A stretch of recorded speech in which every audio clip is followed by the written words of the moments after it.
వారం 1 చెప్పాం. ఆయన కరుణ ప్రతి ఉదయం కొత్తది. వారం 2 చెప్పాం. దేవుడు కొత్త కార్యం చేస్తున్నాడు. కాని ఈరోజు నేను మీ హృదయంలో ఉన్న ప్రశ్నకు సమాధానం చెప్పాలనుకుంటున్నాను. ఇవన్నీ ఎక్కడికి వెళ్తున్నాయి?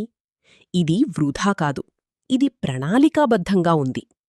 ఇర్మియా 29:11 దేవుడంటున్నాడు, నేను మీకోసం పెట్టుకున్న ప్రణాళికలు నాకు తెలుసు.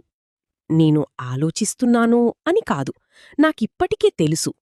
ప్రతి వరుస రోజు, ప్రతి నిశ్శబ్ద ఉదయం, ప్రతి సమాధానం లేని ప్రార్థన ఒక ప్రణాళిక లోపల ఉంది. ఆశలో ముగిసే ప్రణాళిక.